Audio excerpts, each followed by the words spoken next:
Seigneur, qui étaient jusque-là fermés, Seigneur, nous te supplions pour notre ministère. Au nom de Jésus, Amen. La pluie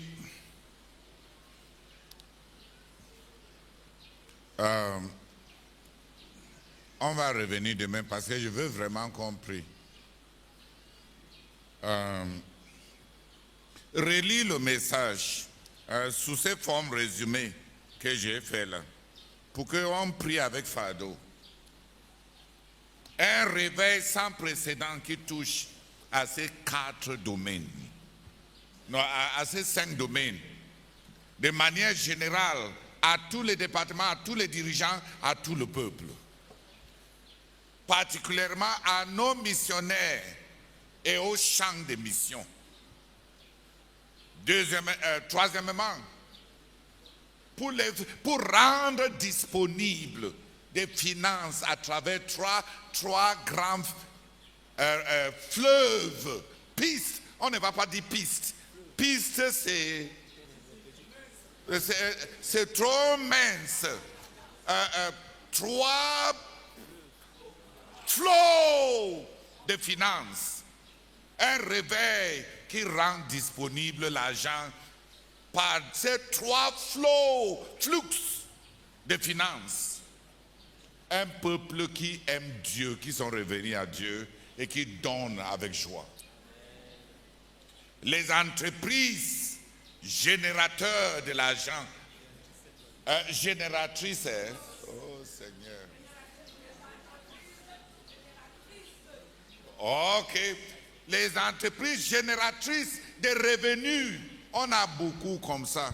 À l'époque où ce message était donné, on n'avait pas encore tout ça. Hope Clinic, les institutions académiques et tout. Le supermarché, beaucoup. Et on a maintenant tellement. On vend même le gaz. Ah, écoutez. Quand tu achètes le gaz chez nous, on va gagner 400 francs. Par bouteille. Ne pas plus ailleurs. Dis Amen. On a maintenant tellement du potentiel à générer la richesse. Et à travers des hommes d'affaires qui veut donner à Dieu et qui donne à Dieu. Écoute mes frères, les hommes d'affaires n'aiment pas donner à Dieu. Ils ont l'intention de donner à Dieu. Les hommes d'affaires chrétiens, ils veulent que Dieu les bénisse pour qu'ils donnent à Dieu. Qui a compris? C'est ça l'intention, d'accord? Et avec cette intention, ils pensent on ne trompe pas Dieu. C'est au Nigeria qu'on dit Roja mi, then I will roja you. C'est-à-dire, tu me faraudes d'abord, hein? Et après, je te faraude. Mais Dieu ne fonctionne pas comme ça. Donc la plupart des hommes d'affaires fonctionnent selon une stratégie de chantage. Quand Dieu les bénit une première fois, il se dit, si je tourne ça va me donner plus d'argent. Et il ajoute pour donner à Dieu. Qui a compris? C'est toujours pour donner, mais on ne donne jamais parce qu'on attend toujours. C'est la tromperie des affaires. Une grande partie des hommes d'affaires ne sont pas honnêtes. Ils ne sont pas honnêtes. Il y a toujours l'intention de donner à Dieu. Et avec cette intention, il veut que l'Église prie pour eux. Donc l'Église c'est leur marabout. Pour marabouter leurs affaires. Et ils ont... Mais j'ai remarqué que chaque fois, quand ils font une première affaire, et un peu d'argent entre, ils disent non. Avec ça, si je tournais ça encore, ça va donner plus et on va donner plus à Dieu. Et ça, c'est le début de la tromperie de Satan. Il peut faire ça pour 10 ans. Et parce qu'ils ont l'intention de donner à Dieu, ils pensent qu'ils sont des croyants consacrés, alors qu'ils sont juste des escrocs. Parce que le temps est en train de passer et ils ne sont pas en train de donner à Dieu et ils ne savent même pas qu'ils ne sont pas en train de donner à Dieu parce qu'ils veulent donner à Dieu. Qui a compris ces séductions? Ils vivent dans l'intention.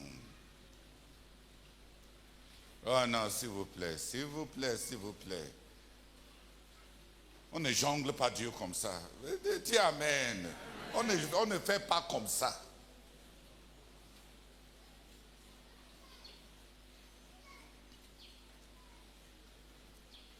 Dans tout ce que j'ai commencé, j'ai dit à mes enfants, rassurez-vous que Dieu ne va jamais dire qu'on est des menteurs.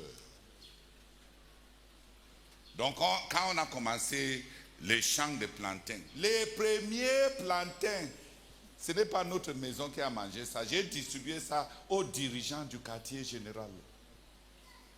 Parce que Dieu n'aime pas les menteurs.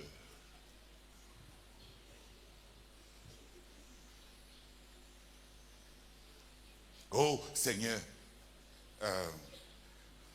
si on vendait ces premiers plantains, on va agrandir le champ et ça va donner davantage pour qu'on puisse investir dans ton royaume. Manso, vraiment. Non, s'il vous plaît, si tu t'es laissé piéger dans ces mensonges, s'il te plaît, délivre-toi. On ne peut pas tourner Dieu comme ça avec des principes de chantage. Mon juste vivra par la foi. Mais les hommes d'affaires veulent vivre par la vue. Il faut que mes affaires réussissent d'abord, avant que je ne donne à Dieu. Parce qu'il faut donner à Dieu de façon que je ne me ruine pas. Après tout, je suis là pour faire les affaires, pour donner à Dieu. Une logique qui semble être bon, mais c'est une logique de séduction.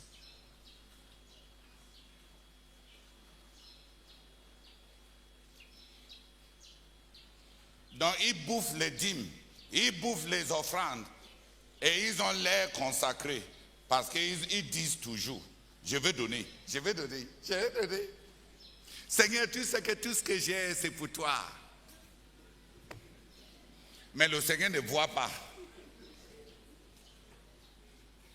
Il ne voit jamais ce qu'on dit là, que c'est pour lui. Qui m'a compris? Qui ici est un homme d'affaires? Qui se reconnaît dans ce que je suis en train de dire là? Tu peux passer des années pensant que tu es un croyant sérieux, alors que tu es juste un féman.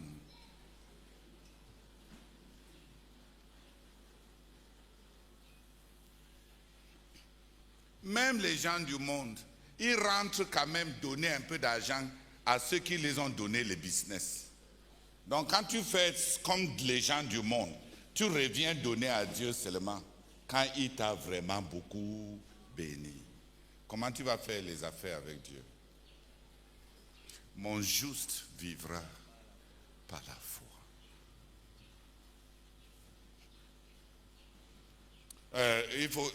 On a besoin de réveil sur les hommes d'affaires. Parce que plusieurs sont piégés dans les tromperies de Satan. Et ils n'ont pas fourni à Dieu Non, aujourd'hui, je ne veux pas prendre tout le temps d'Alphonse. Alphonse vient devant. Que 2 personnes seulement prient. Pour nos hommes d'affaires, non, on va prier demain, non. On va prier demain. Mais prie d'abord même que toi-même, tu sois délivré des mensonges. On avait notre frère missionnaire. Il a gardé une parcelle de terrain. Il a divisé son champ sur 10. Et il a décidé que la 10e partie, tout ce que ça donne, c'est la dîme. Comme il ne sait pas comment calculer la dîme, il a divisé son champ en 10. Et il a sélectionné la partie dîme. Et frère, cette année-là, c'est la partie dîme à porter.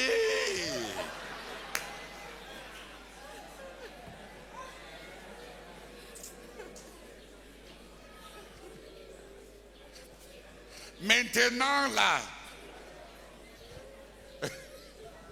donner, il regarde la partie qu'il avait réservée là pour les dîmes. Le régime descendait. Le régime Goliath. Il a regardé ça comme ça. Regardez.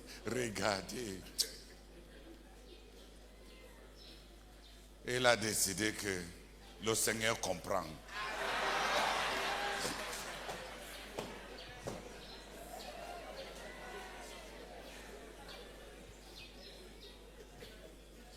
C'était un frère pionnier. Cette manière de réfléchir, c'est un vrai pionnier, n'est-ce pas? Et le Seigneur l'a mis à l'épreuve. Et il n'a pas tenu. On promet aujourd'hui, on viole demain. Et après, on va revenir encore pour le Seigneur, pour lui dire, oh Seigneur, je me repens.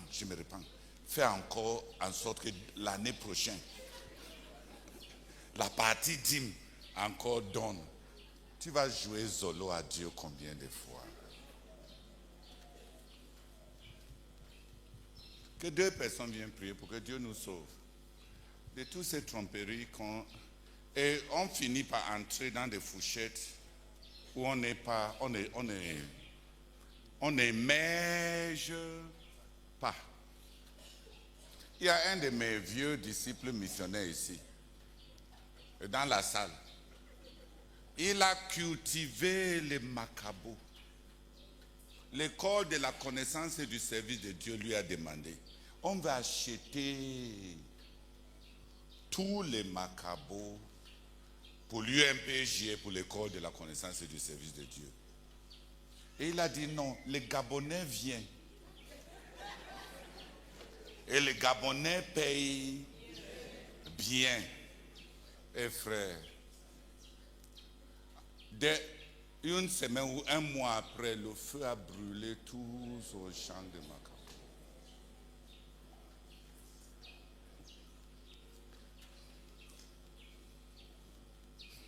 Dieu n'a pas eu et les Gabonais n'ont pas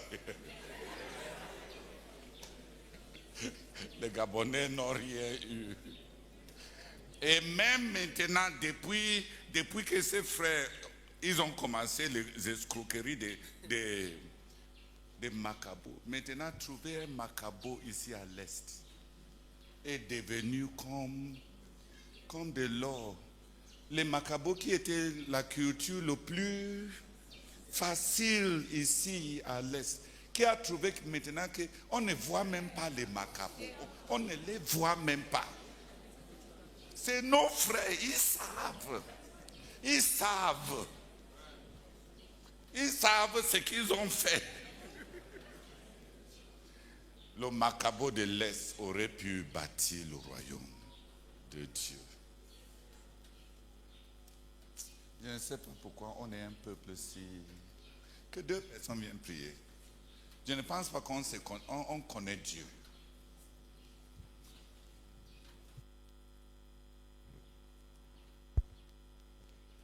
Père, nous te bénissons, nous te rendons grâce, Seigneur, pour ce réveil que tu as prévu en ce qui concerne les affaires, les hommes d'affaires, les petits.